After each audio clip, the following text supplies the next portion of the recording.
தமிழக மக்கள் அனைவருக்குமே வணக்கம். ரேஷன் அட்டைதாரர்களுக்கு 3 முக்கியமான அறிவிப்புகள் இப்ப அரசு வெளியிட்டிருக்காங்க. மகளிர் உரிமை தொகை ரத்து செய்ய போறதாகவும் அறிவிப்பு வெளியாயிருக்கு.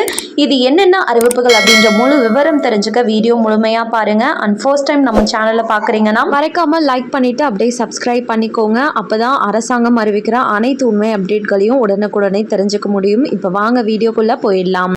மாதமே ரேஷன் அட்டையை வைத்து ரேஷன் அட்டைதாரர்கள் ரேஷன் பொருட்கள்ல பக்கத்துல இருக்கக்கூடிய ரேஷன் கடைக்கு சென்று வாங்கிட்டு வந்துட்டு இருப்பீங்க.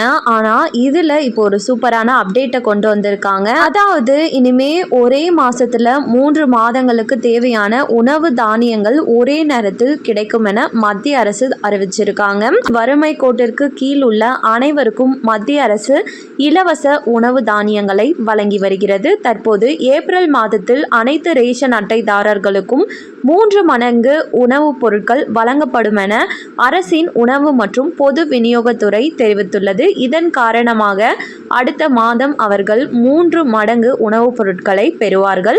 அதாவது இப்ப வர இருக்கக்கூடிய ஏப்ரல் மாதத்துல 3 மடங்கு 3 மாசத்திற்கு தேவையான உணவுப் பொருட்களை நீங்க பெற்றுக்கலாம் ஒரே நேரத்துல. இரண்டாவது அறிவிப்பா தமிழகத்தில் உள்ள ரேஷன் அட்டைதாரர்களுக்கு மாவட்ட வாரியா ஒரு முக்கியமான அறிவிப்பை இப்போ தமிழக அரசு வெளியிட்டிருக்காங்க. அதாவது குடும்ப அட்டையில் பெயர் உள்ள அனைத்து பயனர்களும் மார்ச் 25ஆம் தேதிக்குள் தங்களுக்கு அருகில் உள்ள ரேஷன் கடைக்கு சென்று தங்களது கைவிரல் ரேகையை பதிவு செய்ய வேண்டும் என அரசு அறிவித்துள்ளது. இந்த காலக்கெடுவிற்குள் EKYC எனப்படும் இந்த சரிபார்ப்பு பணியை முடிக்க வேண்டியது கட்டாயமாக்கப்பட்டுள்ளது. ரேஷன் அட்டையில் உள்ள பயனர்கள் தங்களது கை ரேகையை பதிவு செய்ய தவறினால் மாதாந்திர ரேஷன் பொருட்களை பெறுவதில் சிக்கல்கள் ஏற்படலாம் என தெரிவிக்கிறது.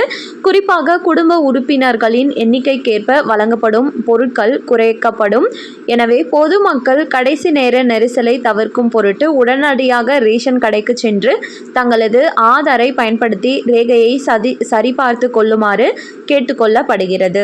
இரண்டாவது அறிவிப்பா ரேஷன் அட்டை வைத்துள்ள ஒவ்வொரு நபருமே அந்த ரேஷன் கார்டில் இருக்கக்கூடிய ஒவ்வொருத்தருமே ரேஷன் கடைக்கு போயிட்டு EKYC கம்ப்ளீட் பண்ணணும். அப்படி இல்லாத பட்சத்தில் அவங்களோட பெயர்கள் நீக்கம் செய்யப்படும். மூன்றாவது முக்கிய அறிவிப்பா மகளிர் உரிமை தொகை ரத்து செய்ய போறதா அறிவிப்பு வெளியாயிருக்கு. இவர்களுக்கெல்லாம் அதாவது மகளிர் உரிமை தொகை வாங்குறதுக்கு நமக்கு ரேஷன் அட்டை அப்படின்றது ரொம்பவே கட்டாயம். இதனை தொடர்ந்து தான் நமக்கு இந்த மகளிர் உரிமை தொகையானது மாதம் பேங்க் அக்கௌண்ட்க்கு வரவு வைக்கப்பட்டு வந்துட்டு இருக்கு. இந்த நிலையில ரேஷன் அட்டையை பயன்படுத்தி யாரு 3 மாத காலமா ரேஷன் பொருட்களை வாங்காம இருக்காங்களோ அவங்களோட ரேஷன் அட்டை ரத்து செய்யப்படும் அப்படின்ற அறிவிப்பு ஆல்ரெடி சொல்லி இருந்தாங்க. ஸோ இவர்களுக்கும் ரேஷன் பொருட்களை வாங்கி அதாவது அரிசி கோதுமை சர்க்கரை போன்ற பொருட்களை வாங்கி வெளி சந்தைகளில் யாரெல்லாம் வித்துட்டு வந்துட்டு இருக்காங்களோ அவங்கள கண்டறியப்பட்டாலும் அவங்களுக்கும் ரேஷன் கார்டு ரத்து செய்யப்பட்டு மகளிர் உரிமை தொகை நீக்கப்படும் அப்படின்ற அப்டேட்டை இப்போ அரசு வெளியிட்டிருக்காங்க. கண்டிப்பாக இந்த அனைத்து அறிவிப்புமே உங்களுக்கு பயனுள்ளதாக இருக்கும் அப்படின்னு நம்புகிறேன். பயனுள்ளதாக இருந்துச்சுன்னா மறக்காமல் ஒரு லைக் பட்டனை தட்டி விட்டுருங்க. மீண்டும் நெக்ஸ்ட் ஒரு வீடியோவில் பார்க்கலாம். நன்றி.